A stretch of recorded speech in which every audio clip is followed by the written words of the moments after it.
Coming to you live from New York City, it's Jim Caruso's Pajama Cast Party. And now, here's your host, Jim Caruso.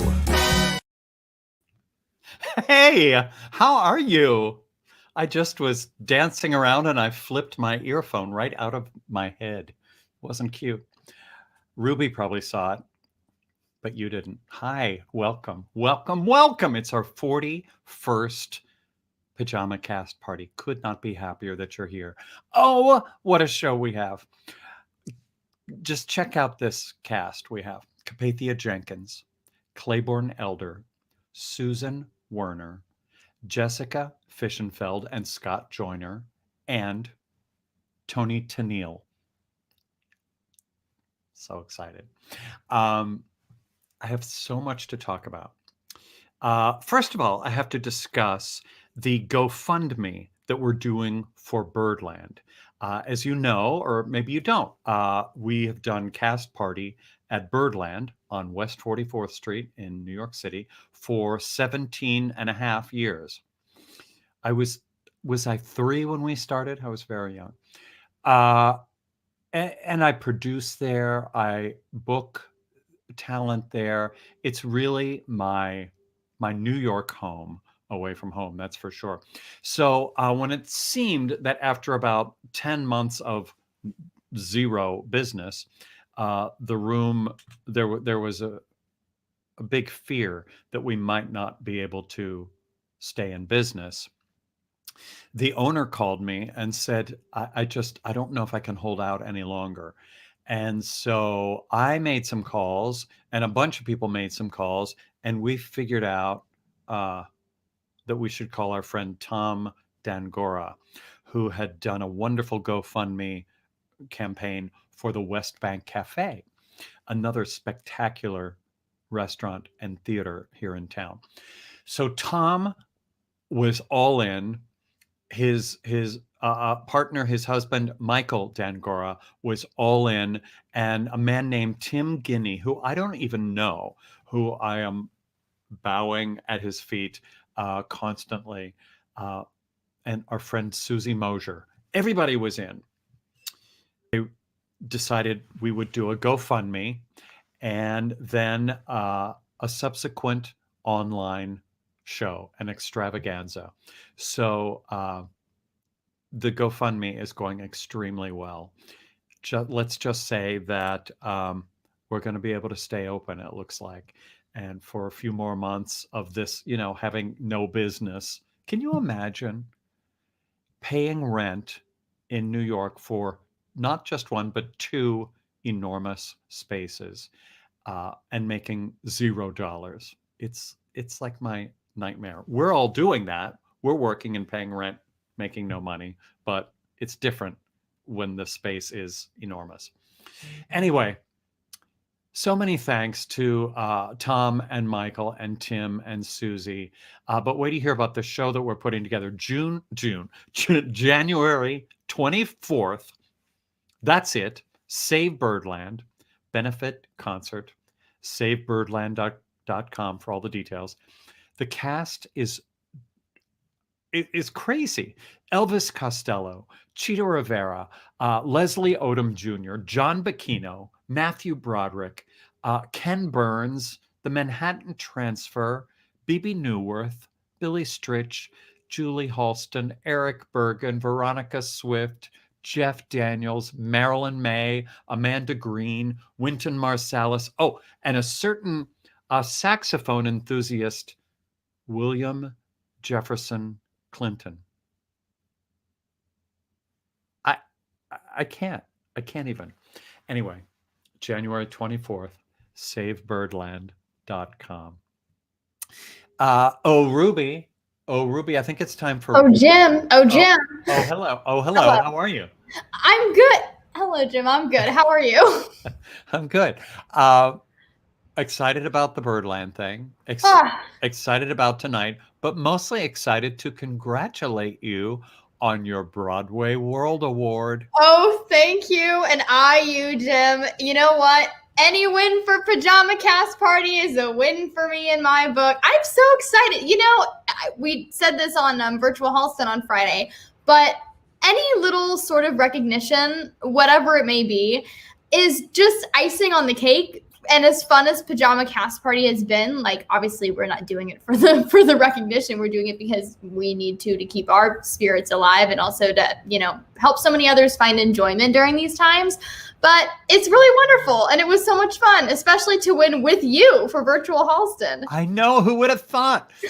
We both produced this brilliant talk show starring Julie Halston called Virtual Halston every Friday at 5 o'clock. Yes. 5 o'clock Eastern time. Yes. So look for it on this very network. This Friday, we have quite the guest. Oh, Brooks Ashmanskas. Now, Brooks does no talk shows. He eschews PR, Facebook, self-aggrandizing of any kind. So the fact that we have Brooks doing Virtual Halston makes me giddy. It's going to be so fun. He's very funny. He's a Broadway star, but he's extremely funny. Kind of curmudgeon-y even. Aren't we all during these times? It's really true. A little bit. So that's going to be really fun. So anyway, that's what those Broadway World Awards were for Jim, before we move Halston. on, though, before we move on, though, what did you win for Pajama Cast Party? We didn't specifically say. Oh, I won. That was Best Host? Yes. And I won for Cast Party too. Best Host, or was that just Best? I think that was Best Event. Weekly show, something fancy. Yes. You know what? Yes. The point is you won. So that's right. Oh, and I won a nice one for our duo, the duo I do with Billy Stritch every Sunday at the Carlisle Hotel. I mean, it was very, very. It did my heart good, and the Broadway World Awards are all voted on by the public. So it's, you vote, you do it that way. So it's very sweet, and I couldn't be happier. And I'm happy to win with you, Ruby Lochner. Yay. Yay. So thanks to everybody who voted. I know we got comments every single week saying, I put in my vote for, you and Ruby and Billy and Julie Halston. So thanks to everybody for voting for us. That was really fun. And congratulations to all the winners and all the not winners. That doesn't seem right. They're still, they got nominated, so they're still, everyone's a winner. Okay, so now that you've found us here, in case you're here for the first time, there's a subscribe button down there. If you're watching on YouTube. If you're watching on YouTube. Yes. If you're not, I'm just pointing to an inappropriate place. Uh-huh. Subscribe, and we'll let you know what's going on the Cast Party Network. Yeah, you'll be the first to be notified anytime we create a new live. So every single week when we generate a new link for Pajama Cast Party, you'll be the first one to get that notification. First to get you are the first one. Well, I'm the first one because not those other people. You. Oh, me or no, them. Oh, you. Because I was gonna say I am the first considering I produce this show. That's correct. But after that, it is you, as Jim likes to do. You'll be the first to get Virtual Halston links, links to anything else we post, my monthly series, any extra little fun clips that we post. Billy's Place, starring Billy Stritch. Yes, you can catch up on episodes of that, episodes of Gabrielle Stravelli's The Early Set. So good. Click around, you'll see a couple other videos from Cast Party and not just Pajama Cast Party. So it's a party over on the Cast Party YouTube channel. Okay, so every Monday, we're so lucky that our brilliant friend, Justin Squiggs Robertson, does quick sketches all during the show. I don't know how he does it, and he calls them quick sketches. They look like he's been working on them for weeks. But I like it when Ruby, like around this time, shoots a video from over his shoulder and we can see what's going on. So Ruby, would you do that? Yes, absolutely. Turn his camera on, his magic camera. This is, oh my God, look. Oh, he really got my shirt. He got my luscious locks again. Squigs, you give me the best hair in my life. I want that jawline. And maybe that hairline. I think you have that hairline. Well, okay. You have great hair. Actually, somebody just put in the comments and said, "Did you win for best hair?" Which I thought was very funny. Oh, who was that? That I need to know. Who is that? Thomas Scott? Well, thank you, Thomas. It comes off. I can send it to you. At the after party. That's gross. Mhm. Okay. Thank you, Ruby. Yes, of course.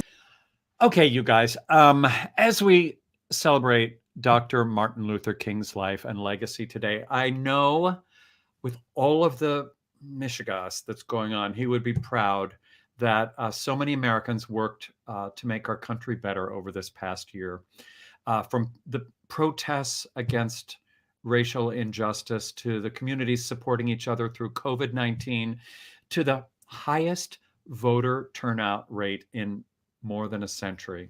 I hope we can all commit to continuing Dr. King's legacy. Okay. So I told you about the Birdland GoFundMe. Speaking of Birdland, someone who has been a great part of the Broadway at Birdland concert series and cast party is Capathia Jenkins. She's a favorite on the Broadway scene, and the symphony orchestra audiences love her. And she certainly has one of the sweetest and truest voices on the planet. Here's a phenomenal woman. Here's Capathia Jenkins. Hello. Hi. Hi. What a lovely introduction. Thank you so much, Jim Caruso. I mean almost every word. Almost. Hi, how are you? Where are you? What's happening? I am so well. I'm good. I think I told you that my husband and I moved to Georgia at the end of 2019. So we live in Georgia, about an hour northwest of Atlanta. Yeah. And I'm home, and we're calm and cool and really seriously grateful, Grateful. That's the word. That needs to be the word of the night. Mm-hmm. Yeah. Now I'm wondering about you as a kid. Were you that kid just always making noise? Were you singing from the time you were born? Yeah. Yes, I was, maybe from like the time I could talk with like a hairbrush, in the mirror singing, in the bathroom singing, just singing songs, making up songs. There was always music in the house anyway. But, lo and behold, my mom would be like, shut up all that noise in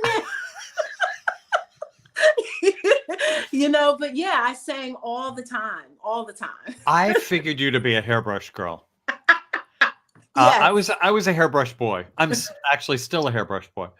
I don't like to talk about it. Did you have a mentor or somebody that when you were young that pushed you, that heard your voice and was like, oh, that's something a little special? Yeah, I'll tell you, my third grade music teacher, said to my mom, I think this girl has some real talent. You should nurture it. And my mom did, and so I started to study voice from a young age. I went to the High School of Music and Art and sang, Italian and German and French arias. And then I went to Temple University for a jazz program. But I will tell you this quick story. That same third grade music teacher, still comes to my shows, would come to my backstage. And years later, she taught at Hunter, and she was Lin-Manuel's teacher as well. And we have that in common. So whenever I see Lin, he's like, have you seen Miss Ames? Have you talked to Miss Ames? I'm like, oh my gosh, it's such a small world. But she is, she changed so many of our lives, in the inner city. I grew up in Brooklyn, New York. And, she was just so instrumental in helping me sort of find my way. So, yeah. Miss Ames, thank you.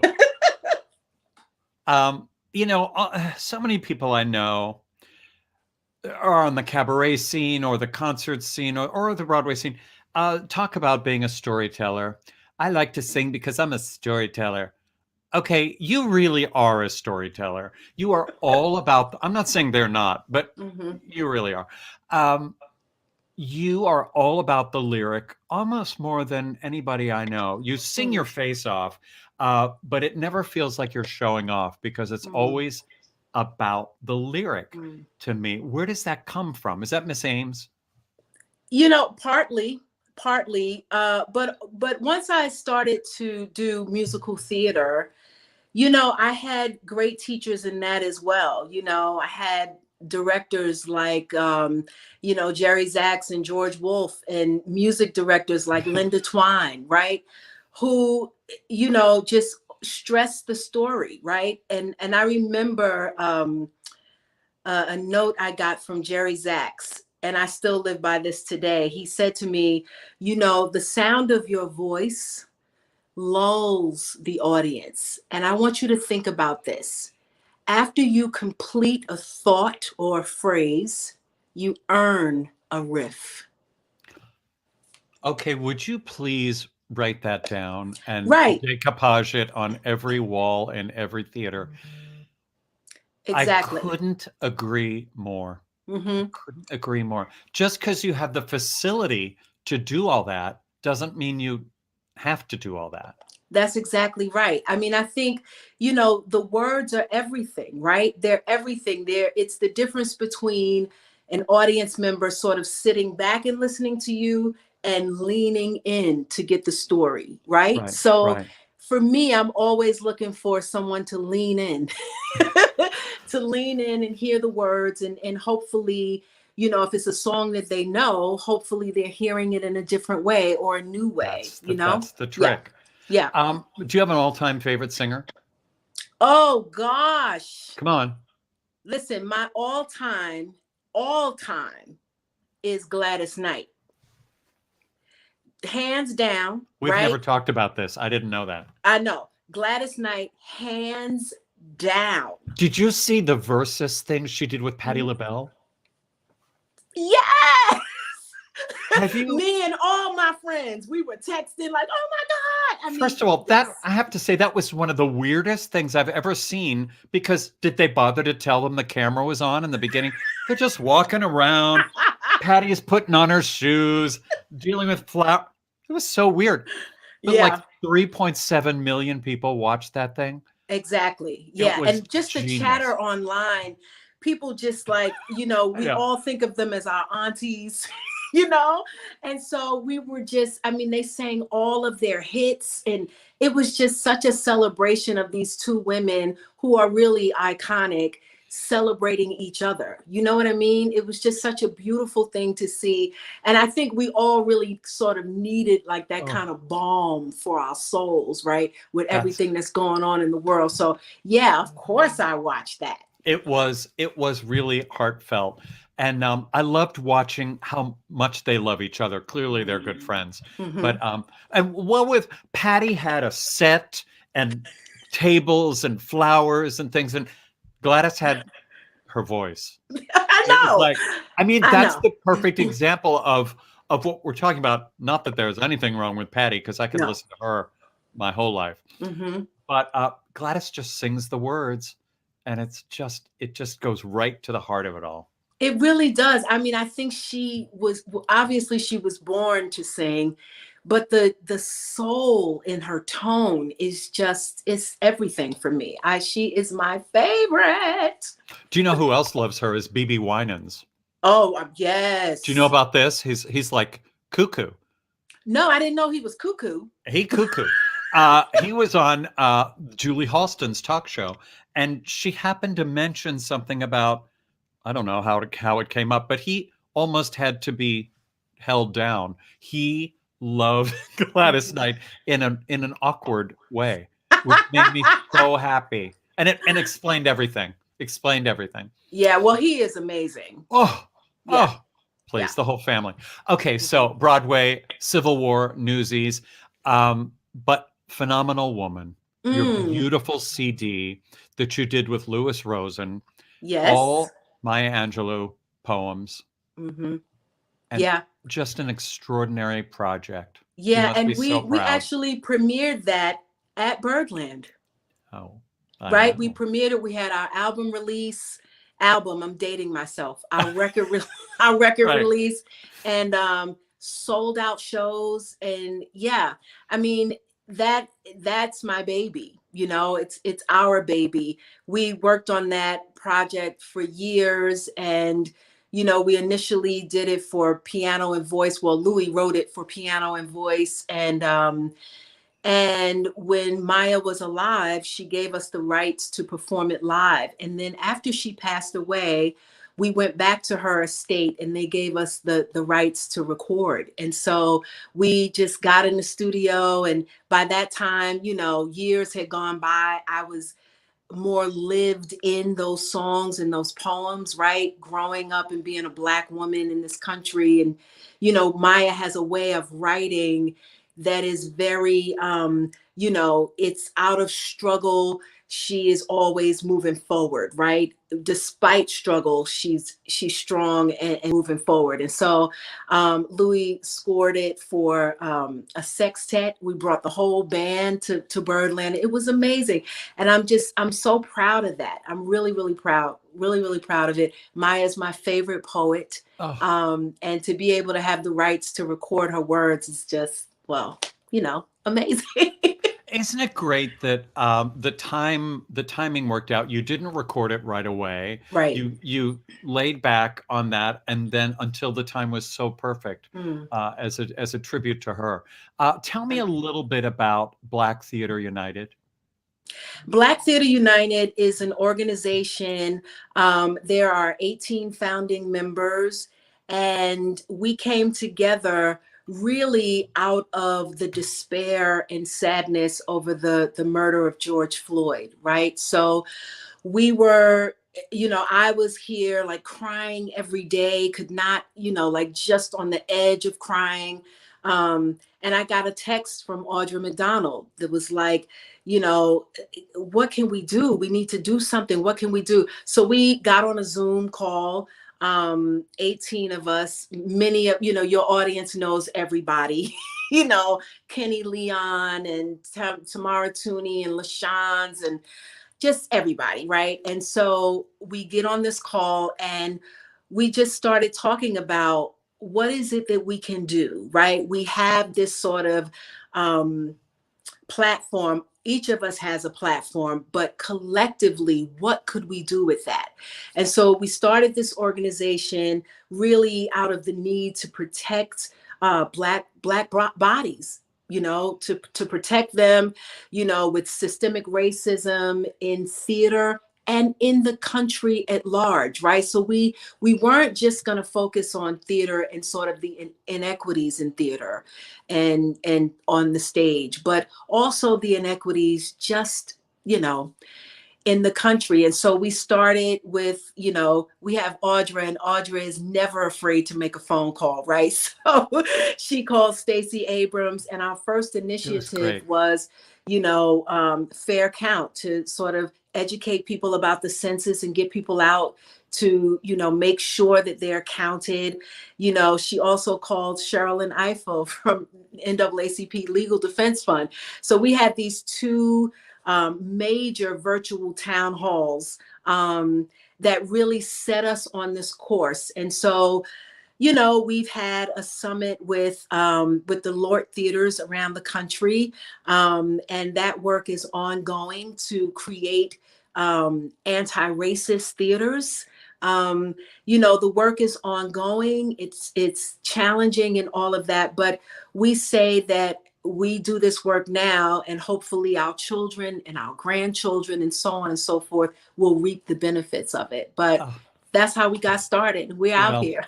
The virtual town hall with Stacey Abrams and Viola Davis was extraordinary. I urge everybody to go to blacktheaterunited.com, check it out. Check out that town hall. It was beautiful. I'm so happy you're here, and I want you to sing. Okay. Okay, bye. Okay, let's do it. What are you going to do? I am singing All the Things You Are. The last in most recent years, I've been doing, you mentioned it, I've been doing symphony concerts, really around the world, and singing a lot of Ella Fitzgerald. So I chose All the Things You Are. And this is the Ella version, which is a Nelson Riddle arrangement. And Nelson Riddle did so many arrangements for Ella Fitzgerald and Frank Sinatra, and I just love him, the way he, puts arrangements together. So this is the arrangement of All the Things You Are. Do it. Okay, here we go.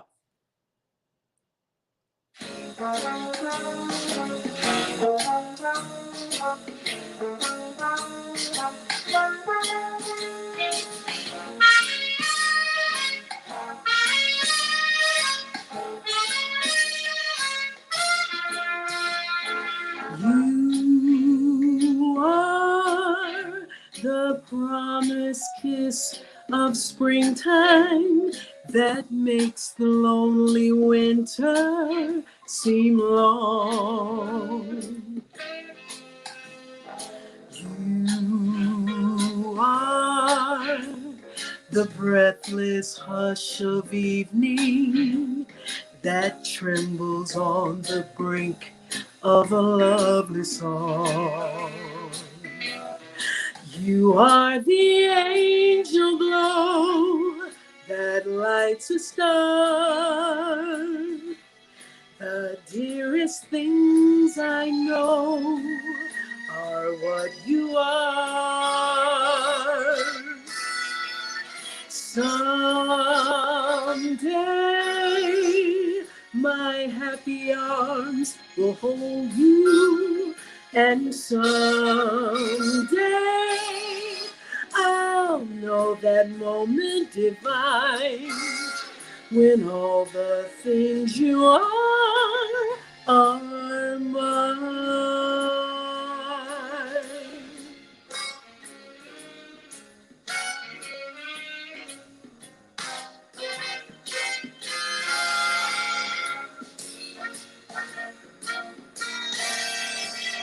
Hey!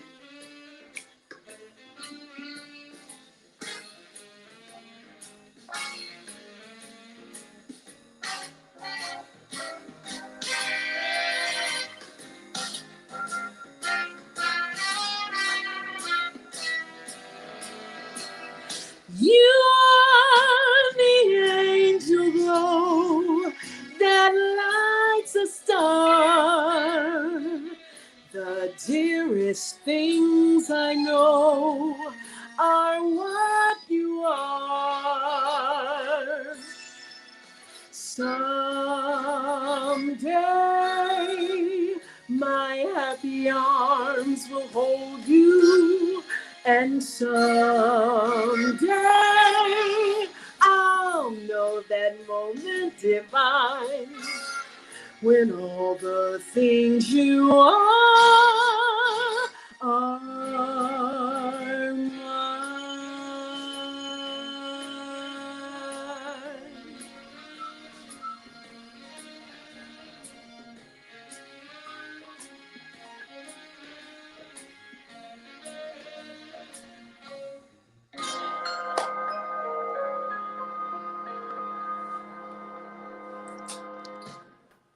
Oh God, it's so good. You're so good. Thank you, Jim. Your band sounds good. Are they in the other room? How do you do that? Very. Hi. Oh, Hi, Rent. Jesus, virtual magic. I know. Now you're doing an Ella Frank show with our friend coming up, aren't you? Hopefully. With Toni Tennille. Yes, we have. I think we're doing it for the cabaret. Don't get me. In Indianapolis. Yes, and we're it's a virtual. It's Right. going to be virtual, and we did a teaser for them that they played about a month ago, and I think we will play virtually with them in March. Great. Oh, I'm there. I love Toni. I love you. Thank Me you for too. doing And Toni this. lives here in Georgia too. I know. What's going on? It's great. I need to look into real estate, evidently. Thank you, my friend. Listen, quickly. Yes. When Toni and I were putting the Frank and Ella show together, I was living in Brooklyn. I came Yeah. down. I stayed at his house with he and his wife, and his wife Daisy. And I was saying how great it was. It was wonderful. And then they joked when I was leaving. Daisy said, "Oh, you're gonna go home and talk to your husband, and then you're gonna move to Georgia." And that's what happened. Wow. Yeah, Well, give them my love. They are the best. I will do. And thank you for doing this. And Thank you for having me. can't wait Thank to you see so you live much. soon. Thank you. Capathia Jenkins. Bye-bye, everyone. Bye-bye. So fun. So fun. Okay. Don't forget, if you're watching and enjoying, and why wouldn't you be? You can donate to, I haven't talked about this. You can Venmo, you can PayPal, and every week we take that money and we pay for the platform, certainly, but then we make a donation to something. It's usually Broadway Cares or the Actors Fund. This week, like last week, our donation goes to the Birdland GoFundMe. So we will pay for our expenses here at Pajama Cast Party and then send them a nice chunk of money thanks to you. So thank you very much. Venmo, PayPal, go for it. Okay. Claybourne Elder is an actor, singer, writer, and family man. You might have seen him in One Arm, Bonnie and Clyde, Roadshow, Sunday in the Park with George. If it weren't for this damn pandemic, he would be on Broadway right now, knocking him dead in Sondheim's Company on Broadway. It'll happen. He'll tell us all about it. Here's Claybourne Elder. Jim. Hi. Hi. Oh, if I close my eyes, I'm walking in Birdland on a cold night and you're up on stage and I'm going to order a really delicious martini. Oh, they do good martinis there. I know. Someday soon. Hi. I know. Someday soon it's going to happen. So what's happening? Okay. First of all, you're a husband and a dad to a 4-year-old. Yeah. What the hell are you doing? What the How are hell you am I- doing? Oh, there Okay. they are. Is that the cutest family ever? Oh.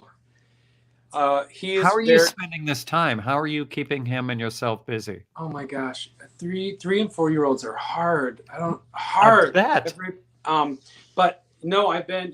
My husband and I bought a big fixer-upper house at the end of last year, and so when March came along, we came, like many people, came up to the house for a weekend and never left. Right. So I'm handy, and so I've been renovating the house a lot, doing house projects and fixing things. My husband keeps joking that the house is going to be 18,000 square feet by the time this is over because I just keep doing things and fixing things and adding things. And Are you adding rooms and are you adding space? not yet. Oh, because you have to really know what you're doing. I don't know what I'm doing. You don't? Are you just reading books and figuring? Yeah, figuring well, it out? my dad was a builder, and so I did grow up with some general knowledge of how to do things. Maybe not like frame out. No. But I mean, that's like magic. I have no idea how any of that works. It's a lot of fun. I bet. Now, you're originally from Utah. Did you grow up with a lot of music in the house? Capathia was saying she definitely did. Yes, I definitely did as well. I play the violin, and I'm gonna play the violin for you. But my grandfather played the violin. His father played the violin. His father played the violin. So it come from a very musical family. My uncle is in a Hank Williams tribute band. He's the lead of a Hank Williams tribute band that played every family event that I went to growing up. So I grew up with, him playing that music all the time and singing it. And my dad played the guitar and my mom sang. So was it all country based or was? Yeah, country and folky music mostly. Wow. And kind of, yeah. Wow. Some gospel-y kind of things. Yeah. And then you kind of swerved onto the Broadway scene, and you've done a bunch of stuff. Was there a moment in your Broadway career when you were on stage and you thought, "Oh my God, I'm a Broadway guy. This actually happened"? like every day, every Right. every single time. I'm like, I'm just some kid from Utah. What am I doing here? No, I know. I think everybody feels that way. I think everybody feels like just singing as fast as I can before they find out. You know, there's a moment, I tell some of my co-stars about it, but there's always a moment when I am in tech rehearsal for a show where we've been in rehearsal for weeks and weeks and weeks, and we're in tech rehearsals, and it dawns on me that there's going to be an audience there. It always is like, one day it hits me that there's going to be an audience there. And for the rest of the run of the show, I will always remember that exact place I was in, what I was doing, what I was looking at. And I go back and visit it every day on like the day that I realized we were going to have an audience. And for company, which is on pause, it was in the basement next to the traps. So I would have to walk all the way downstairs to the basement. Wow. Well, let's talk about this company of which you speak. Where does it stand right now? What's happening? We're on pause. We're waiting to come back. We have every, intention of coming back. The cast is still Zooming each other, and we have a group text that we're all very active on. And, I walked out of my dressing room after our 7th or 8th preview and then never went back. So I don't even know what's in there. I hope no plants. Plants, food. They're gone. Might not Yeah, be good. I think they went and cleared out my fridge, but other than that, I have no idea. So I can't. There are also all of my opening night gifts arrived, and they're all sitting there on my dressing station. So we're coming back. So heartbreaking. It's just a matter of time. Well, for those who might not know, this company has been reimagined, reconfigured, regendered, and it's a cast. I mean, you must have been just pinching yourself the whole time with this cast. Every day. Yeah. It's a really astonishing group of people who are all lovely and talented and hard workers and ready to get in and explore something, which is so fun. It makes it so fun when people are falling on their face in rehearsal, metaphorically, to try things and be, it's great. It's fantastic to watch. I mean, the cast, Katrina Lenk, who I'm an enormous fan of, Patti LuPone, she's well known. She seems to have done well. Matt Doyle, Chris Fitzgerald, Chris Sieber, all the Chris's, Jennifer Samard, Bobby Thornton, and you. Well, I can't wait to see the show. I just want your name to be part of the history of company, to join those incredible names, Larry Kurt and Elaine Stritch and Dean Jones and Raul Esparza. Yeah. What are you going to sing for us? I'm going to sing. My friend Rodney is actually here visiting because my husband and Rodney Bush are writing a musical together. So he came down for a writing retreat. So while he was here, I was like, hey, I'm singing a cast party. And Rodney actually came up to our house with us when quarantine happened. We were like, hey, you should just come up to our house and get out of the city. The city's not going to be good. And he stayed for 3 months. So so we did every day. We would have music time with my 3-year-old would like run around and sing and dance, and we would play and sing. So this is kind of like our quarantine anthem. Yeah. This is the song we played every day for months and months and months and months. It's called Lonesome Goodbye. Yeah.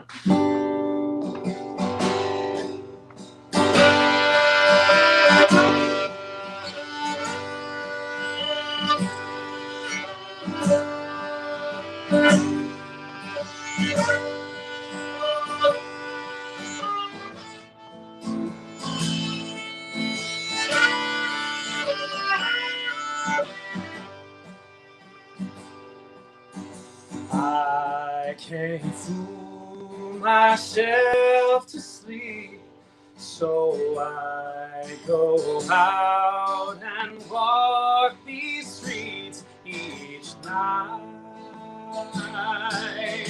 Over and over, I guess these streets don't suit my shoes, won't help me walk away these blues. I've tried. Sure been a lonesome goodbye.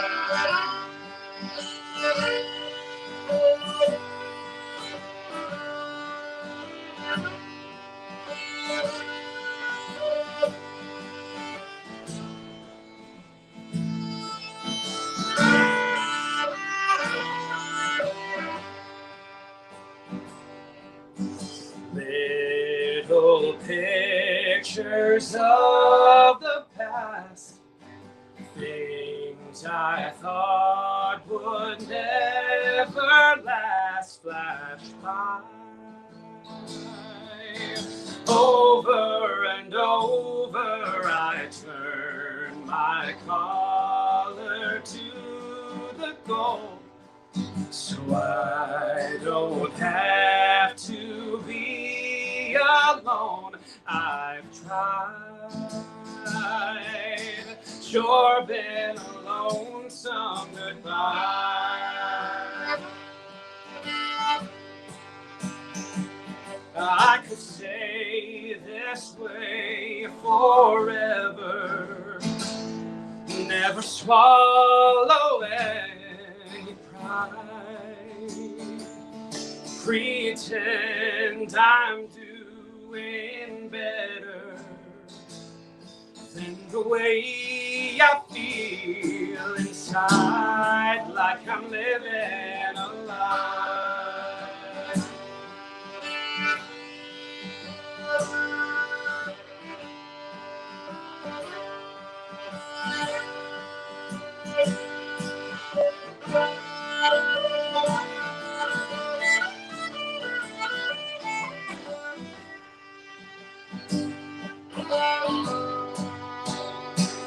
I could stay this way forever, never swallow any pride, pretend I'm doing better than the way I feel inside,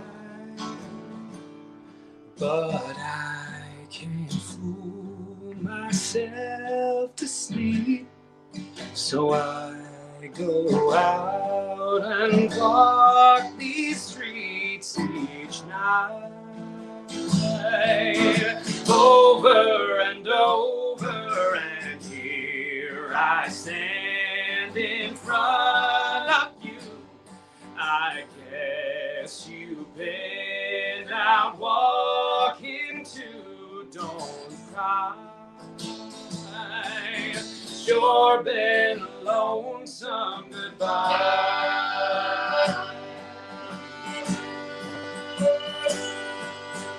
Sure been a lonesome goodbye.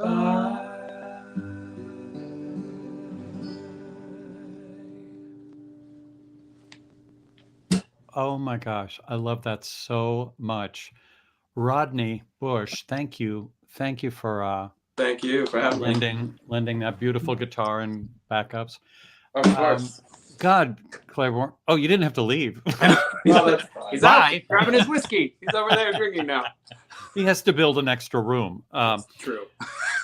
God, thanks so much. And I can't wait for company. And please give your cast all my love in your next tweet to all of them. I just think they're all geniuses, and we'll all be there to cheer them.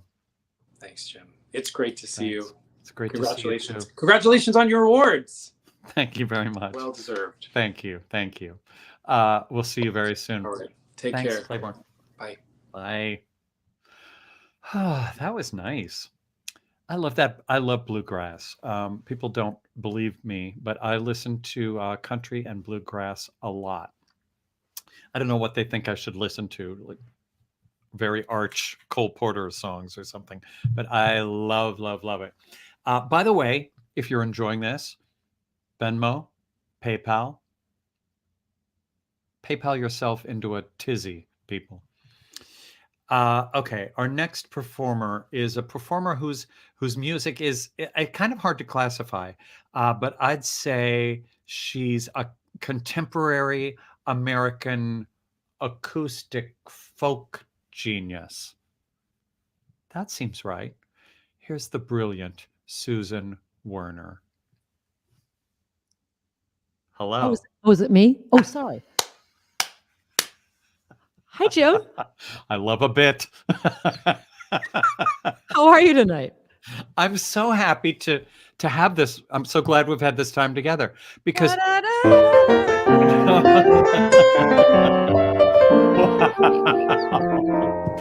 Yeah. somewhere Carol Burnett is thrilled. Isn't she? Yes. And thank you for including me. I got to tell you, I've been wanting to do this for so long. What? That's crazy. Your show. And I lived in Philadelphia twice for long periods of time. And one time, I have to tell you, I went to Temple and I saw Capathia Jenkins as a student. I did.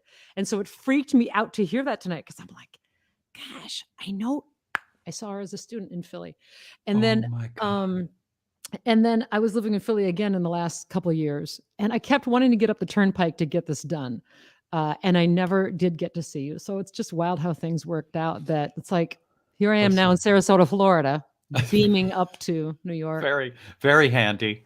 Well, we're going to do it. We're going to do it live and in person. And we've brought Cast Party to Florida, Delray Beach and Miami. Whoa. Where else, Billy? Palm Beach. We'll go to your house really to do Cast Party. If you hear knocking, it's probably me and Billy Stritch. I'm thrilled that you're here. I'm so fascinated by your voice because you do so many different, as I said in the intro, I'm not sure how to classify you, but you were a voice major in college. You earned a master's in voice at Temple. You were expecting to have a career in opera, and then you swerved. What made that swerve? Well, I wasn't good enough. I mean, that's always, one important pivot point is, right? Like, I just, I wasn't an actor that really enjoyed chewing the furniture. Like I wasn't that person. And also I wasn't loud enough. Like half of the, half the battle in the real world, right, of opera is throwing decibels. And I just, I was getting my ass kicked in all the auditions. And so I picked up my guitar, which I learned how to play when I was 5. And I started writing songs and people were like, well, where have you been? And I was like, nobody was saying that when I was trying to, pull off Wagner. I think I've wound up on the right side of the divide over here. Pulling off Wagner, the Susan Werner story. Pulling it off. So that's so amazing. But that's, I think, what we all do is you think you're going to do something, but the world just takes you to where you're really supposed to be. But you were here in New York during the 90s, during the really making your way on the folk scene. But again, you would go from folk to gospel to bluegrass to Cuban inspired music. Yep. ADHD is a blessing if you just aim it in the right direction. Yeah. So I had a major label record deal in the 90s, and I would play places like The Bottom Line, and even now I play Joe's Pub and City Winery up there. But I did that kind of, and then sort of aged out of the ingenue thing, which happens. I started writing projects that really were challenging and interesting to me. And one was The Gospel Truth, which is the world's first agnostic gospel album, which has been so well received that I'm working on a agnostic children's gospel album as a follow-up. And some of these songs you probably know from your own agnostic childhood repertoire. Like Shall We Gather by the River, or Just Forget the Whole Thing. And then, my favorite when I was a kid was What a Facebook Friend We Have in Jesus. And that one, just close to my heart. Yep. That one. You're like the Fran Lebowitz of music. Feel free to quote me.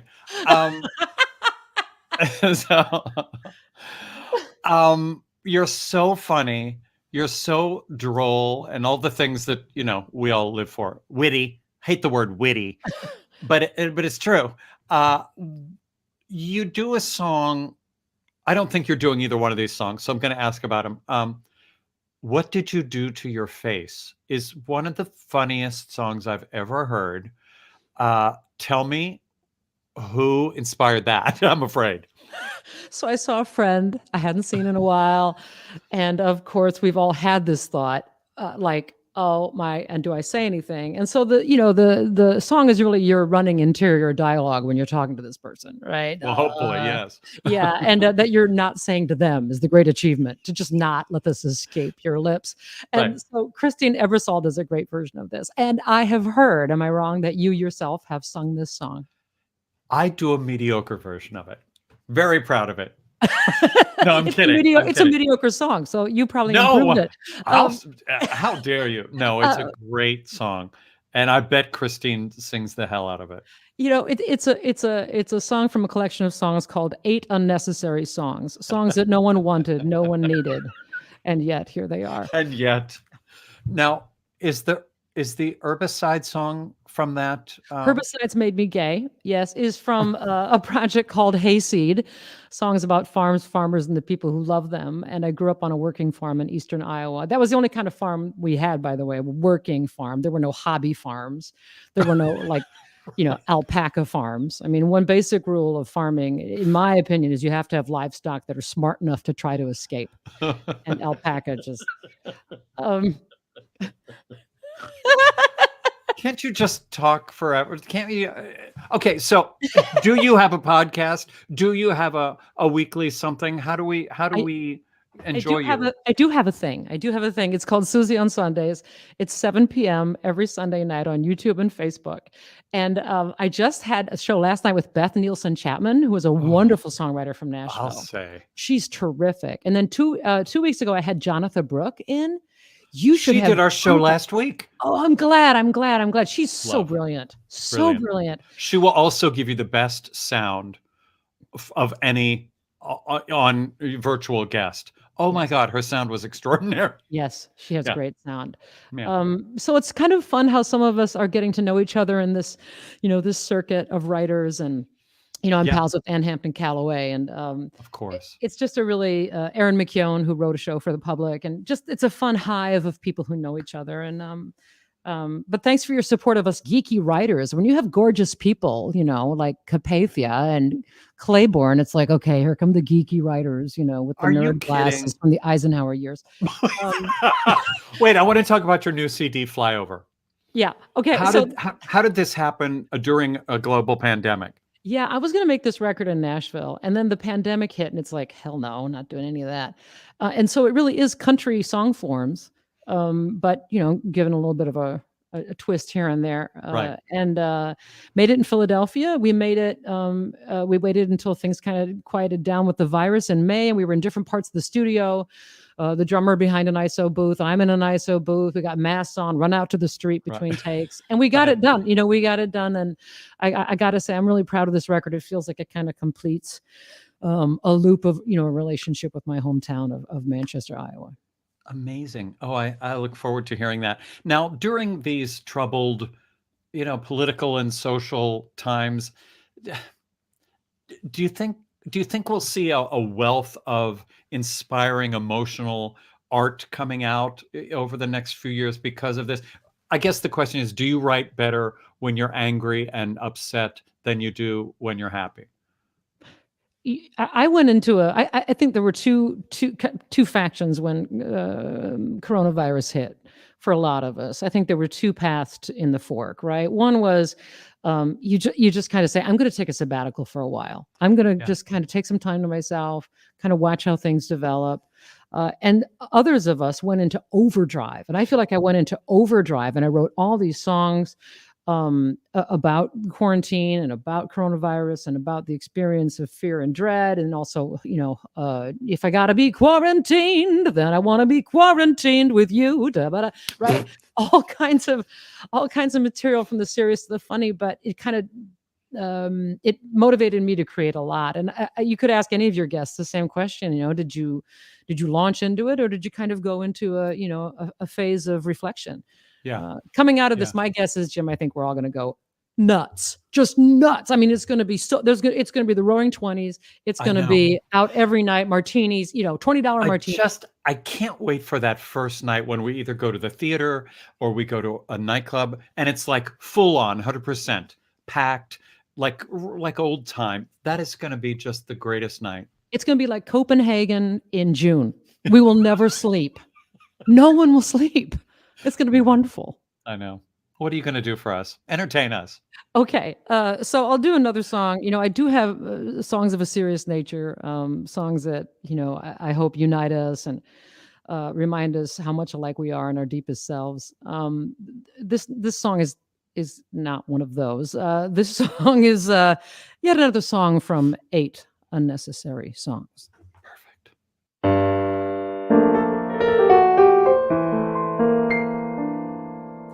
Our evening together was magic. We had dinner and wine. You said your place or mine. We woke up the next day in your bedroom. We had coffee and laughed. And a few minutes after, you said, maybe it's time you meet Fred, my Polish lowland sheepdog. And then Fred, he jumped up on the bed.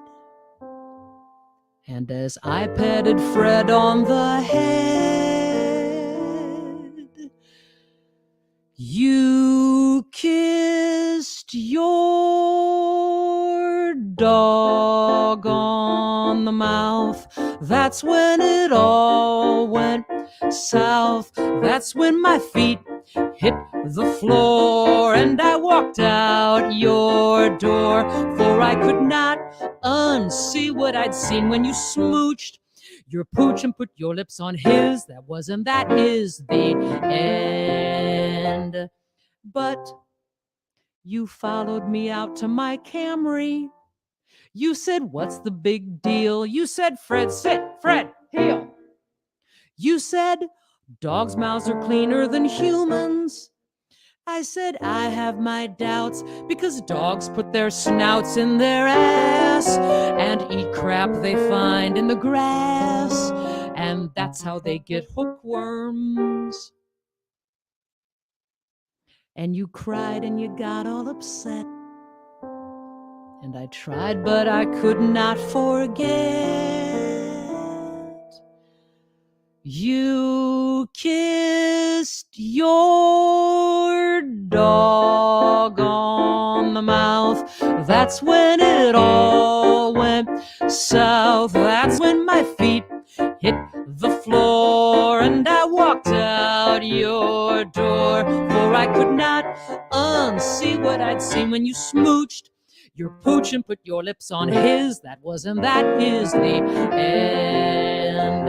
And I'll wonder right up to the day of my death about that slight hint of kibbles and bits on your breath.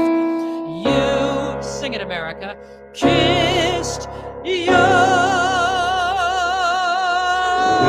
dog on the mouth. That's when it all went south. That's when my feet hit the floor and I walked out your door, for I could not unsee what I'd seen when you smooched your pooch and put your lips on his. That is the end. Yes, you kissed your dog on the mouth by Susan Werner on the Jim Caruso show. Oh my God. That is everything you want in a song, Susan. It's nothing you want in a song. And yet it's a song. There it is. And you find you have wasted 3 minutes of your evening. And it sounds like the kind of thing that it'll be in my head for like maybe 18 years. Yeah, that's a song that's really big with 8-year-olds. I have found that one really. Well, hello. Have you met me? Susan Werner, I feel like at some point we're going to be BFFs, and I'm glad we could introduce ourselves to each other on camera so the world can see. Thanks for having me, and thanks for what you do. Thanks for bringing, music What and entertainment to people's homes right now. Thank you for what doing a that. treat. Well, thank you, thank you, thank you. I'll see you very soon and have fun in Sarasota. Thanks, Jim. See ya. Bye. That's funny. Oh my God. What's better than Pajama Cast Party? Yes. Ruby, yes. Tips can be sent. I mean, where else are you going to get the variety that we're giving you?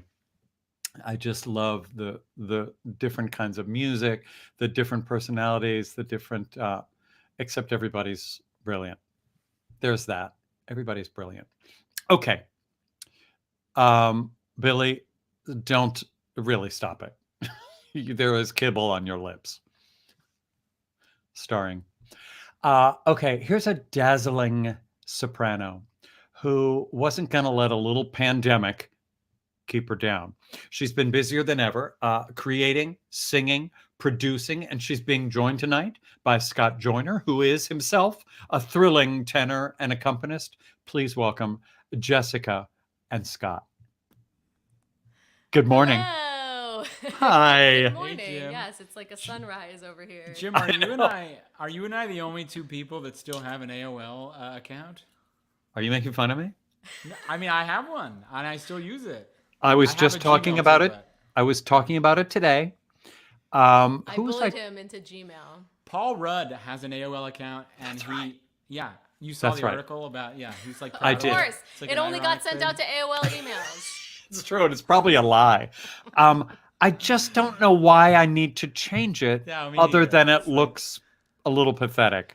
Just you can never apply for a job, so hopefully, Luckily, that's not a thing. you kind of own your own job. Yeah. So Oh, well, God, just ask me that tomorrow.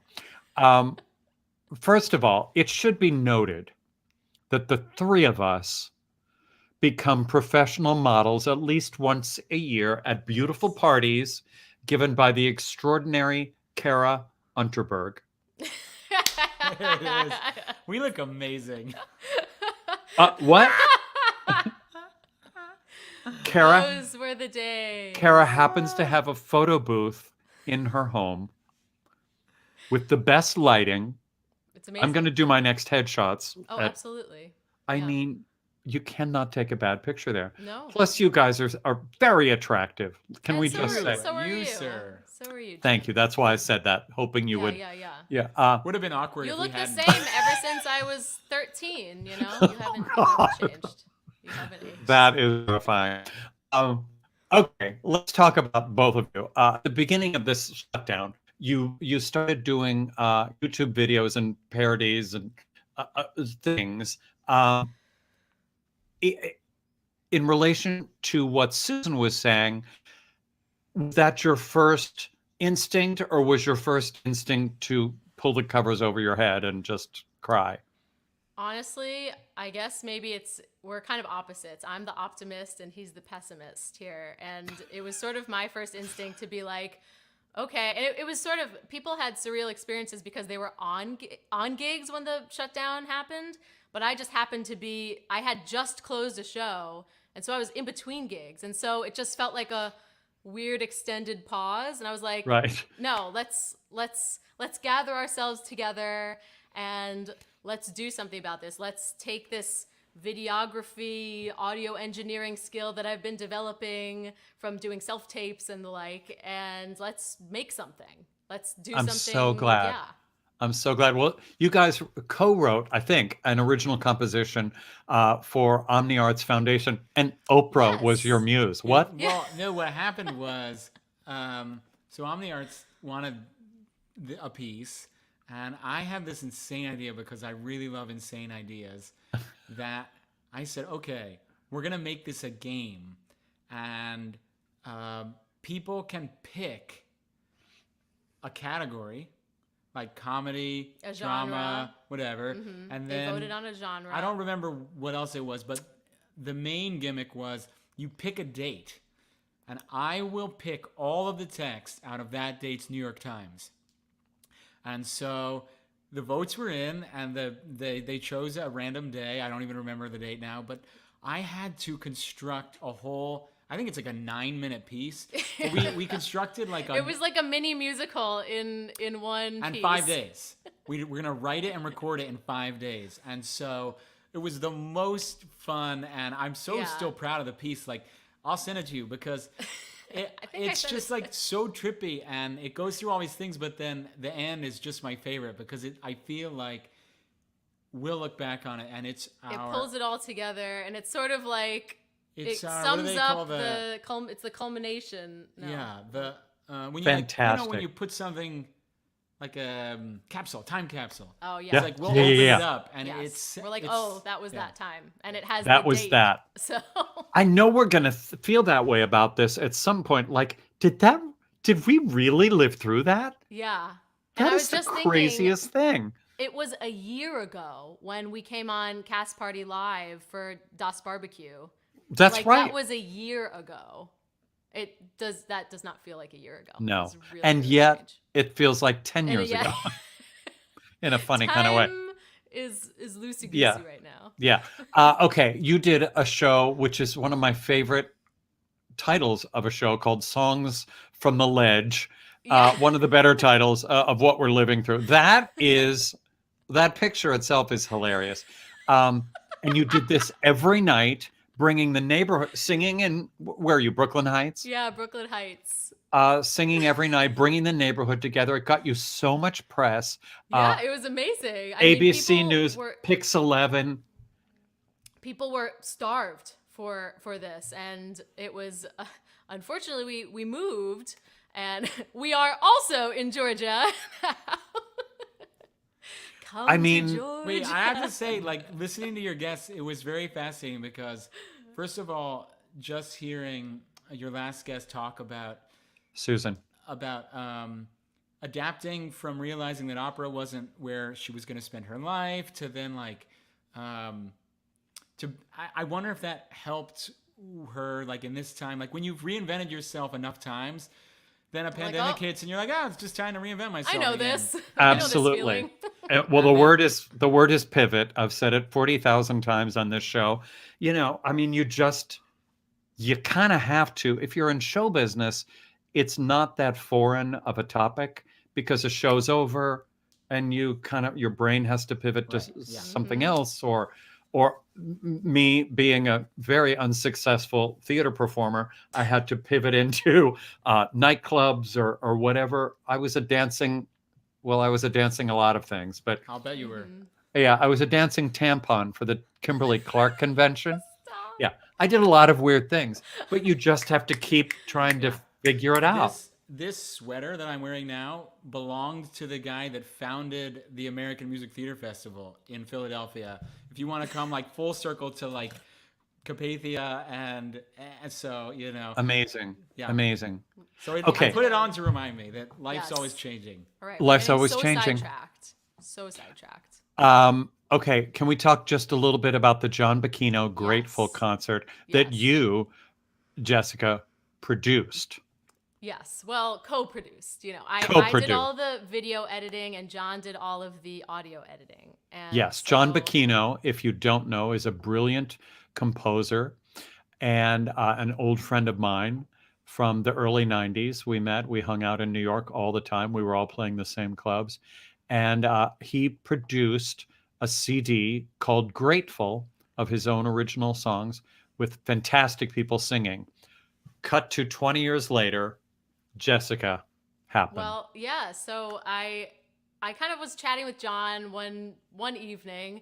I was like, John, people are doing these virtual collaborations now where one person will play the piano and then send the track over to the singer, and then like the singer would sing along, and then we could put it together. And now I know how to edit videos, and like maybe we love singing the song with the violins. We love playing that together. Let's do that and just release it. And then we started thinking more, and I don't think it was me. Somebody mentioned to John, it's the 20th anniversary of the Grateful CD. And it was me who suggested to John that we do a full-length concert of his works. And first he was like, no, that sounds crazy. But then once he kind of was like, oh, it's the 20th anniversary, I think this has to happen. So, I twisted his rubber arm, and we had no idea what we were doing, but we both had these skills, and it came together and was it was really the perfect example of like the whole was more than the sum of its parts, because the parts were amazing. Each individual performer was incredible, but the effect of the whole concert together was like, took me by surprise, honestly. It's so heartwarming thrilling and touching and moving.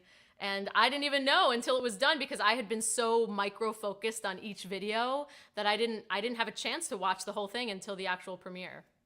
Well, it's so beautiful. I watched it before, and now there's a redo of it coming up that's happening right now till the 31st. Till the 31st. And as you know, we have a special extra guest for this encore run of Grateful.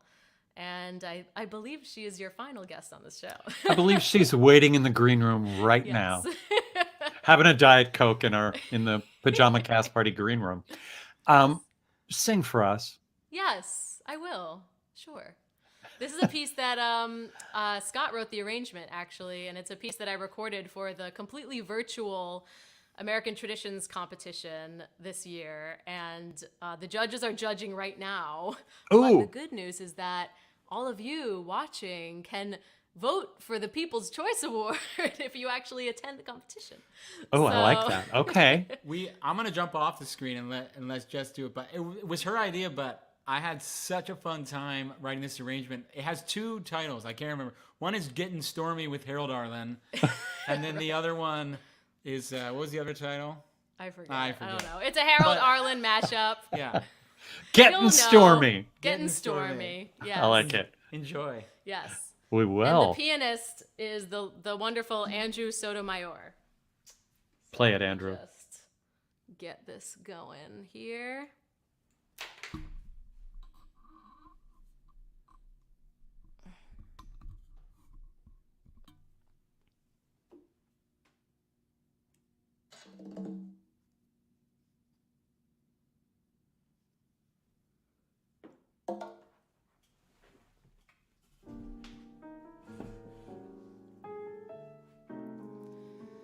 Don't know why there's no sun up in the sky, stormy weather, since my man and I ain't together. Keeps raining all the time.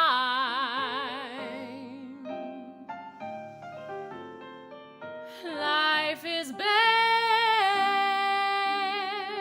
gloom and misery everywhere, stormy weather. Just can't get my poor self together. Keeps raining all the time. Forget your troubles and just get happy. You better chase all your cares away. Sing hallelujah, come on, get happy. Get ready for the judgment day. We're headed across the river, wash your sins way in the tide. It's all so peaceful on the other side. Forget your troubles and just get happy. You better chase all your cares away. Shout hallelujah, come on, get happy. Get ready for the judgment day. Since he went away, the blues walked in and met me. If he stays away, old rocking chair will get me. All I do is pray the Lord above will let me walk in the sun once more. Somewhere over the rainbow, bluebirds fly.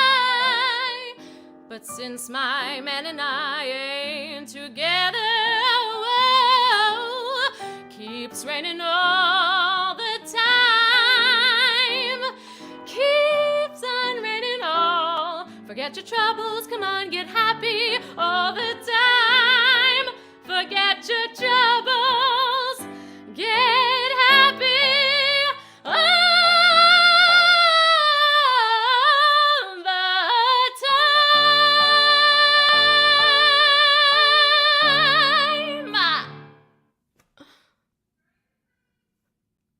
Thank you so much, Jessica and Scott. I love you both so much. Okay, now, as Jessica told you, last month, a virtual concert streamed celebrating the 20th anniversary of the release of the gorgeous CD, Grateful, the Songs of John Bacchino. The concert was a smashing success and will be re-airing. It's re-airing now until January 31st. But this time, there's a bonus performance. When John told me about this particular guest singer that was being added, I all but begged him to ask her to join us. She's one of my all-time favorite vocalists of all time. And much to my delight, she's joining us by phone. Welcome, welcome to Pajama Cast Party, Toni Tennille. Well, thank you, Jim. And you reminded me that we go back a long way, you and I. We kind of do. We kind of do. You can tell the story or not. It's up to you. No, I'm happy to. We met on a TV show that I was an associate producer of in Los Angeles called Hold On to Your Hair, Jim J. and Tammy Faye. Oh, yeah. Starring Jim J. Bullock and Tammy Faye Baker. Right. It was quite an experience. It was for me Toni, too. yeah. What did you think? Well, I thought she was, I don't know what I thought. It was like being in La La Land when I was there. This was, kind of early in our career, as I recall. When was it? Do you remember? Oh God, it was, no, you had just, what had you just done?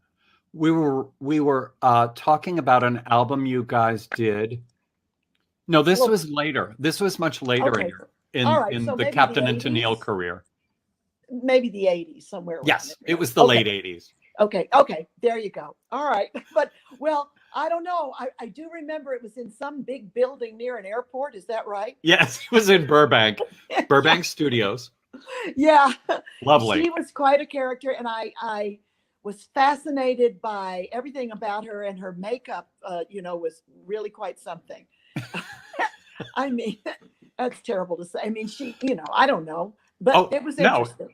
It was really something. It was we had a whole staff of makeup people that were dying to get their hands on her face because she was a beautiful woman. Yes, she was. She just troweled it on, and we had this great idea to do a makeover because that was the era of doing makeovers on talk shows, as I'm sure you being a talk show host know.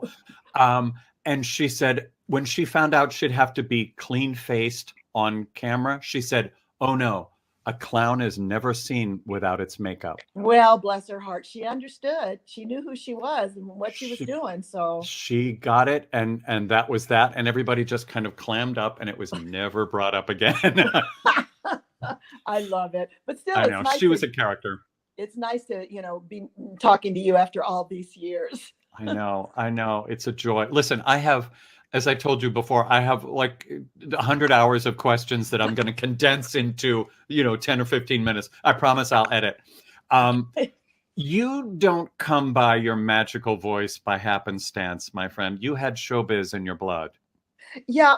My father, Frank Tennille, was a singer with Bob Crosby and his Bobcats back in the late 1930s. And he was the young, handsome, blonde, blue-eyed, singer that went to the microphone and crooned. But Daddy actually had a gorgeous voice. He had a very, very beautiful tenor voice that was just exquisite.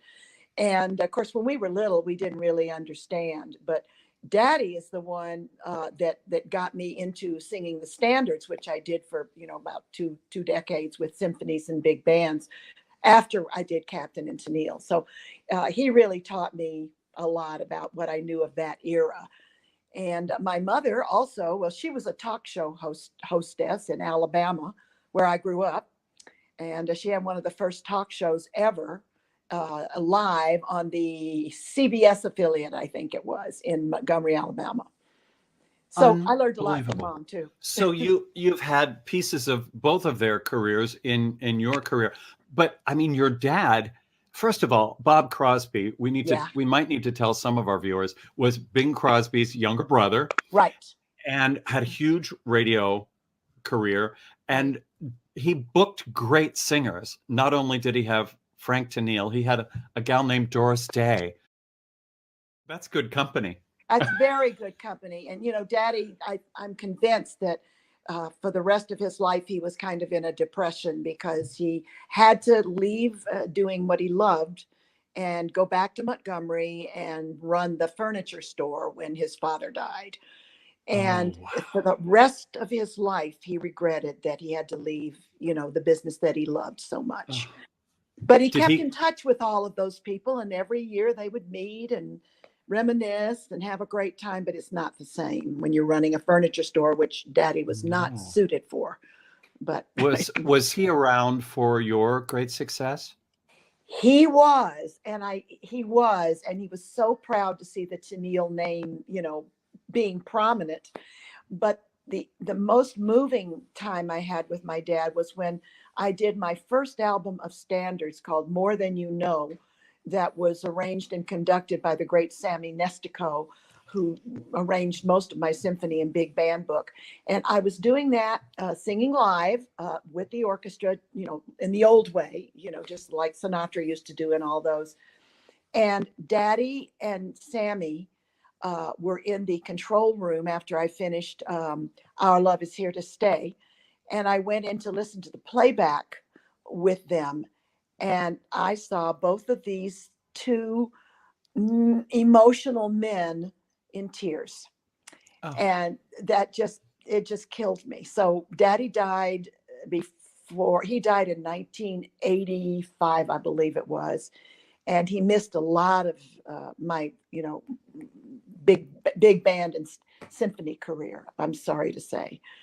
But I thought of him every time I did one of those concerts. And I bet you did. I did. He was something. I didn't understand him until I grew up. Let's put it that way. He was an alcoholic. He was a binge alcoholic, and I kind of understand why. But I didn't then. But I do now.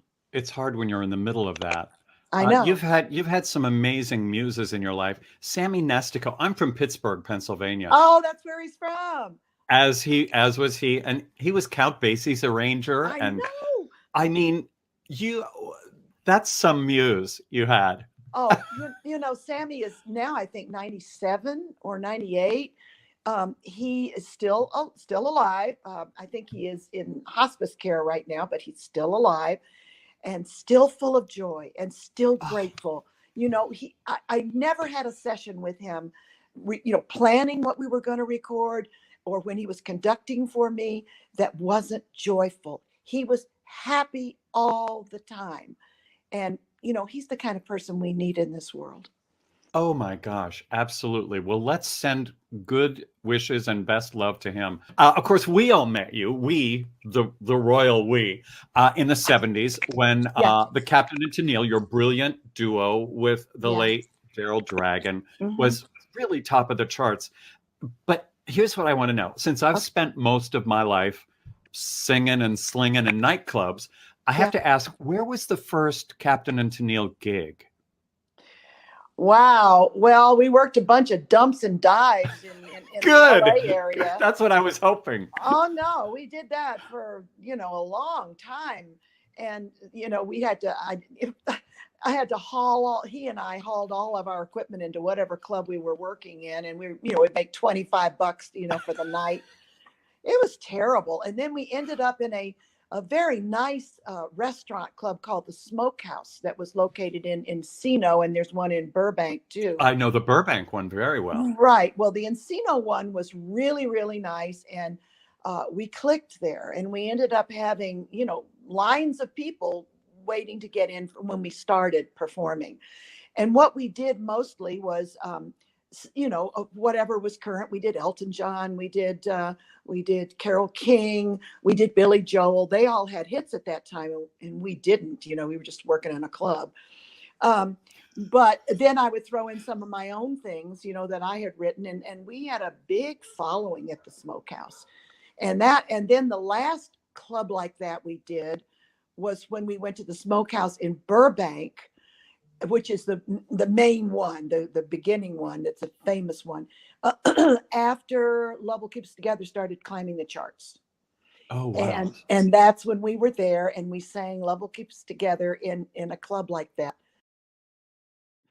I love a place with red leatherette banquettes, and it's the ultimate red leatherette banquet place. Now, people were smoking and stuff then, right? So you were in a cloud of smoke. Do you remember going home and being just like covered in smoke after? How many hours would you do there? We usually would start at 9 and quit about midnight. Right. That's about what we did. And we were, of course, not in the restaurant part. We were in the bar part. And it was a complete cloud of smoke all night long. And I am very allergic to smoke. It makes me get crap in my throat, pardon my French. Around my vocal cords, and makes it hard to sing. And then I try to sing through that, and it gets worse. And so every night I would go home, I think I'm never going to sing again. I cannot get my voice back again. And then I'd get it back in time to go back in and go through the whole darn thing. And somehow we did it. You'd come home, I'd shower, try to get it out of my life. It's amazing we didn't grow an extra lung or something. I don't know how we're even here. Well, we were getting secondhand smoke, so I think we're lucky we're still here. Me too. Okay, so in 76 or 77, Captain and Tennille had taken the world by storm. You'd won the Grammy for Record of the Year for Love Will Keep Us Together, which has the best key change in the history of music. It's so satisfying. Billboard #1 single. There were Captain and Tennille dolls. I know. Which make me so happy. I was looking at the packaging. Stores, the packaging says fully washable hair. And in case you couldn't have gotten any more fantastic and famous, ABC offered you a variety series. This is my dream. I had a lot of theater experience and before I even met Daryl, and my mother's talk show, she taught me all sorts of things. Watching her, I learned things. So I was comfortable in front of the cameras. Daryl hated it. He was so uncomfortable. He was so miserable. He never read a cue card in his life, and of course that's what you had to do in those days, was read cue cards. And he was he was very anxious always whenever we would go on. But the thing was, he was funny. He was funny just being weird. Right. And I always found myself when we were doing live performances, trying to get him up on stage to, was hard because he went through panic attacks all the time. And then in the middle of the show, I never knew, live shows, I never knew what he was going to do or what he was going to say or which one of his keyboards was going to break down. So I learned to keep talking to the audience until he got things fixed or got himself organized. And, it was, isn't he funny? Oh, he's so, and they just loved him. Yeah, you make it part of the shtick. You make it part of the show. Yeah. And of course, your background in nightclubs certainly helps because you have to learn to chat about anything in nightclubs. If somebody drops a tray of drinks, you have to talk about that for 10 minutes. Absolutely. And I think about it because it was really a learning experience for us to learn what worked and what didn't work and how to program the evening so that you'd keep people with you throughout the night that you were going to perform. And it was hard and it was smoky and it was miserable, but I learned so much. And if I had started without that kind of learning, that's right, it would have been not as good. It's like showbiz college. It really is. Showbiz college. Exactly. And if I had been cowed by the difficulties with Daryl, bless his heart, trying to get him on stage. If I instead had insisted that he do this or that or the other, I would have been wrong. Right. Because right. him just being himself and me playing off of that or trying to explain it to the audience is what made us work. Exactly. If he were, I mean, I don't know who, if he were like Mr. Razzmatazz, it wouldn't have been the same thing. It would have been easier on you. It would have been easier on me, but you know what? I was always the more cautious performer, as when we were recording, particularly because Daryl, he was a great producer. He always knew what was going to make the songs work. Now, my problem with Daryl was, as we got more and more tracks to use, as years went by, he would put something on every single track. And I used to tease him. I used to say, hey, you are the kitchen sink productions here. And he knew it. And sometimes he would listen to me and sometimes he wouldn't. And sometimes he would do something really simple, like when I wrote Do That to Me One More Time. I wanted it as simple as it could be. And he did. He didn't try to add, the kitchen sink to the tracks. He let the voice, and basically the piano and the soloist, on the sax. Make That's it happen. that cut is such great taste, and it sounds as fresh today as it did then. That's a forever. Nobody can hear that and say, oh, it's very 70s. It's not. It's kind of timeless. And I'm grateful for that. But I'm grateful for all the hits in the top 10s and the top 5s that we had in our career. Of course. We had a lot of them. And so I was really happy. Well, one of the things I'm so taken by when I talk to successful people is the fact that success to me means you get to work and hang out with your heroes. And I can imagine it was a pinch me moment when you were sitting on a stool singing with Ella Fitzgerald. Oh, my God. How? What? Tell me. Okay. Oh, yeah, there it is. Ella was always, I used to pretend I was her. When I was a kid and Daddy would bring home the records for us to listen to, and he'd bring Ella Fitzgerald records, and I just loved her. And when Daryl and I we did several specials for ABC, but the last one we did, we called Songbook. And that's because we didn't want any stupid sketches or anything. We just wanted music. So I chose, the network let us choose who we wanted to have as our guests. And I immediately said Ella Fitzgerald, if she'll do it. And Daryl said, B.B. King. And I said, yeah, B.B., that's great. And then the network said, well, let's have Glenn Campbell too. So we'll have, 3 different types of music. And so we did. And this duet that I did with Ella Fitzgerald, I tried not to be overwhelmed, but I was, because there I was singing with her. And as you recall, it was a very complicated, I think it was like 10-minute or 11-minute medley. It's the medley that ate Burbank. It's an unbelievably beautifully crafted medley of the greatest standards. Yeah. And when we finished the first run through, she and I, Ella and I, just to rehearse, she said to me, in all modesty, was that okay? And I just went, I didn't know what to say. Yeah, I have some notes for you, Ella. Yeah, no, I have a few notes. Would you do this or that? No. And so I was just in total heaven. And I'll tell you what, she was one of the loveliest people I ever met in my show business career. She was kind. She was lovely. And the first time I did my big band show, I opened for somebody, I can't remember, in Las Vegas in 1981 or somewhere like that. There was a big bouquet of flowers in my dressing room, and it said, from your big sister, Ella.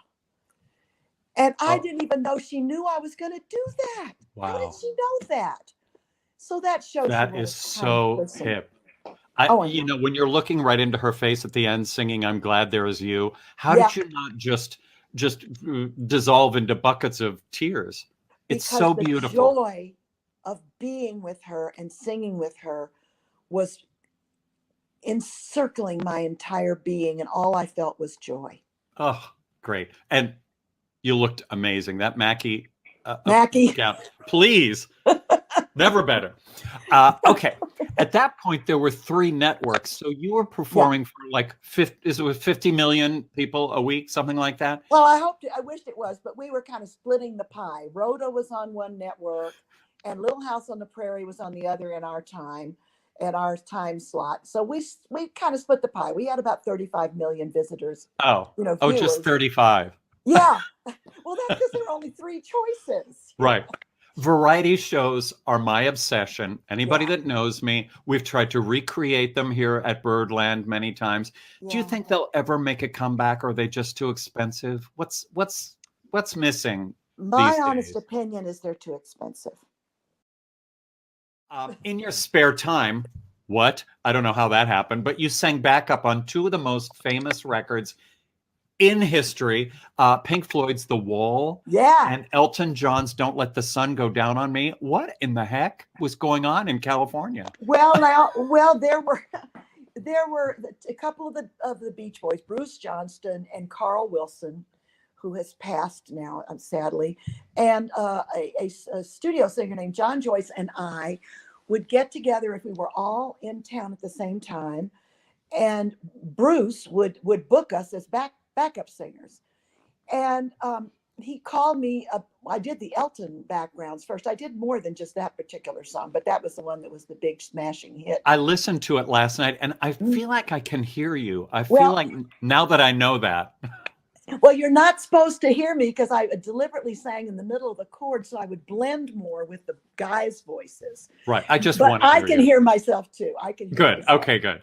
Okay, let's talk about material just a little bit. Your recording of Coming From the Rain. Yeah. Coming From the Rain is so powerful.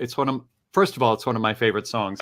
Yeah. But I think a duo concert of Toni and Melissa Manchester, 2 pianos, 2 divas. I see it now, Coming From the Rain and The Way That I Want to Touch You. I don't know. I just see it. Well, you keep looking at it, Jim. You do. Because you're just going to have to keep waiting. Well, it's really interesting because I admired Melissa and Carol Bear Sager, who wrote it with her. Yes. So much. And when I first heard that song, I knew I just had to do that song. And we were doing a benefit for Rosemary Clooney put together in LA for, I guess it was a brain thing. That was her thing. Yeah. That was her thing. Right. And I was rehearsing Coming From the Rain, I guess, which I was going to sing, whatever. And Melissa walked in and she said, "Oh, my God, how can she sing like that this early in the morning?" Because it was rehearsal time. But we met a couple of times and I liked her and I respected her so much. We never, she was New York and I was in the West. So we never really got together. But Melissa's to this day, one of my favorite singers. And she comes to Cast Party when we're in Los Angeles. And she's just heaven. Salt of the earth. Does she live in LA now? Funny. Yeah. Oh, I didn't know that. Well, of course, I'm in Arizona, so that doesn't help that much. You wrote a musical about ecology. How did you know that? Because I know things. You've written and recorded great songs like, Circles. I didn't know you had written that, but it's in my brain, of course, since that album. Yeah. And The Way That I Want to Touch You. Are there contemporary writers that pique your interest now? Now? Yeah. Well, John, of course.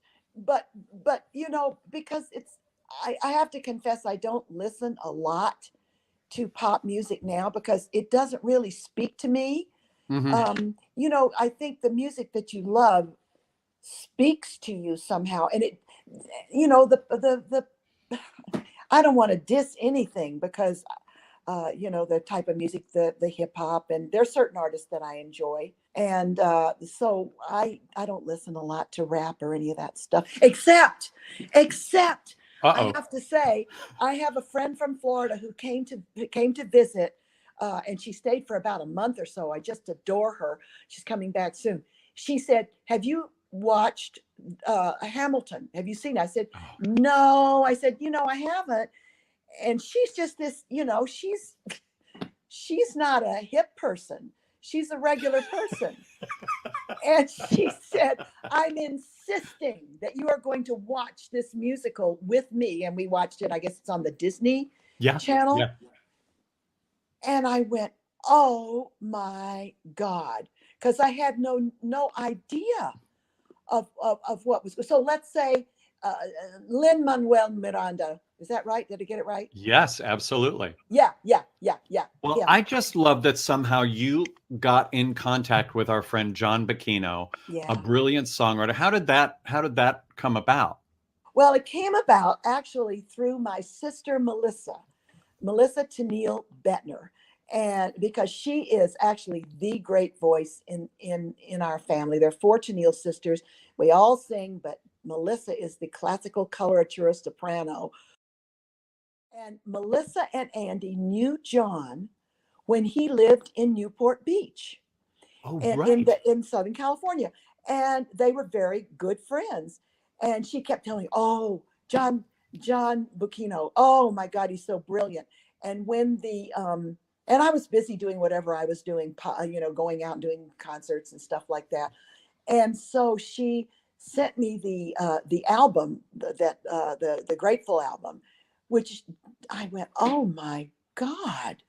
And I didn't know John at that time. I knew him through Melissa and Andy. Let's put it that way. And Melissa. I just love that you've gotten together. I think it's just such a perfect pairing. Your performance on this upcoming, it ran last month, but this is a extra added performance, is so beautiful, of a song called "If I Ever Say I'm Over You." Yeah. That's one of the only songs that truly makes me boo-hoo. It's well, Art Garfunkel sang it in Yes. the original Grateful album. And when I was talking to John about doing that song, I understood it as not to diss anything about Art, because he has a gorgeous voice, but I found all sorts of subtext in that song. It's not just a beautiful song. There's so much going on underneath those words, and I felt I understood it. That lyric, maybe this is where our story ends, with too little left for lovers and too much for friends. I can't hear it without getting shivers. I couldn't sing it. Nobody will ask me to sing it, but I couldn't get through it. It was hard for me too. I mean, but I know, I learned, at least something that I learned early on, was that if you cry, the audience doesn't most of the time. If you are holding it in, which I was, I'm thinking of things that I experienced in my life. And of course, most of my life was with Daryl. And it got me, but if you can't let it all out. You've got to let it be in the subtext, and let it be your reason for it. And that you're right, that line is the killer. Well, your performance is so gorgeous. Your voice sounds magical as always. You guys, you have to watch the encore presentation of Grateful, the songs of John Bacchino's 20th anniversary virtual concert. It's a very long title, with a bonus performance by Toni Tennille. You can see it through January. Let me say 31st. just one more thing, because I promised John. Yes. It is the 20th anniversary virtual concert, and you can look at it through January 31st. If you go on John's website, John Bacchino, BUCCHINO.com, the tickets are $20, and there's a link available on his website. And this was another thing that made me want to do it for John.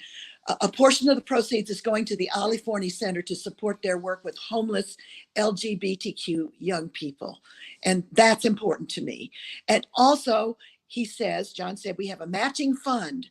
So whatever we raise will be doubled. I just want to make sure that everybody knows, not only are you going to hear a beautiful concert, and I've made a close friend besides John in that concert with Tony, the fabulous Jessica. Lois Sage. Lois Sage is fabulous. Lois Sage. And we've been on the phone talking to each other.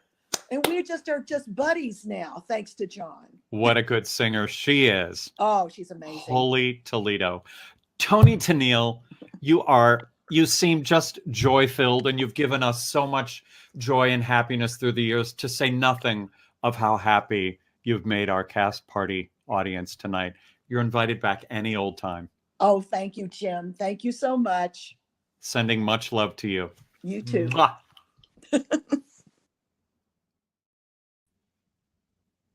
I mean, could you die? She makes me unbelievably happy.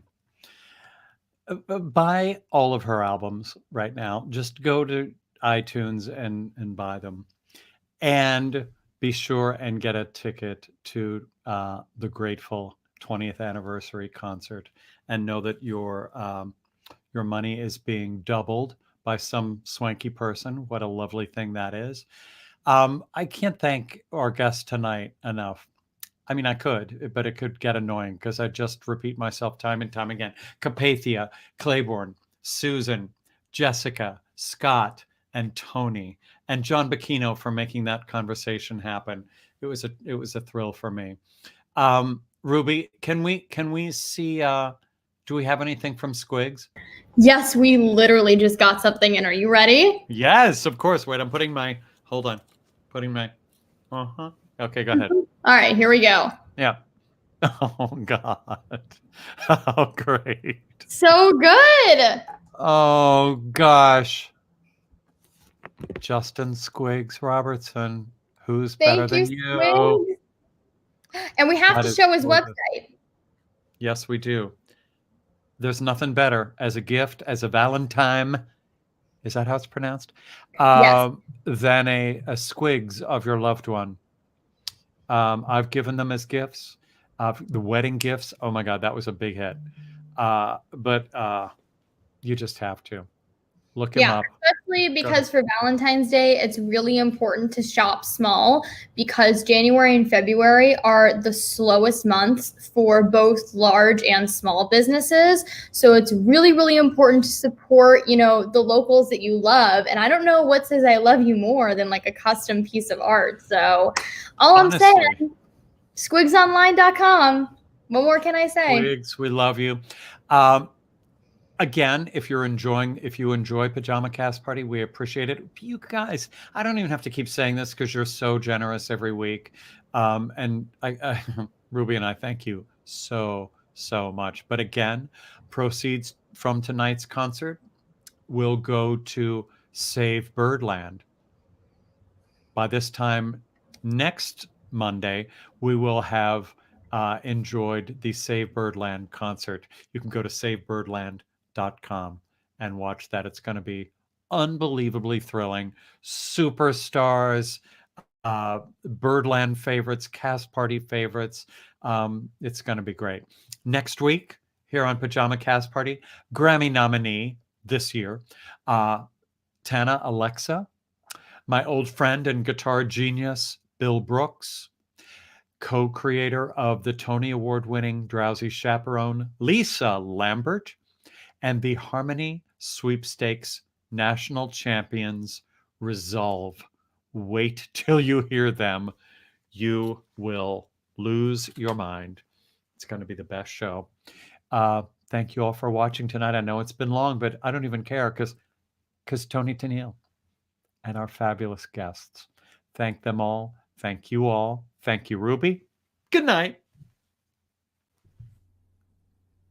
Thanks for watching Pajama Cast Party. To follow us on YouTube, just hit subscribe. Click on that little bell and we'll keep you updated on future shows. You can also follow us on Instagram at Jim Caruso's Cast Party.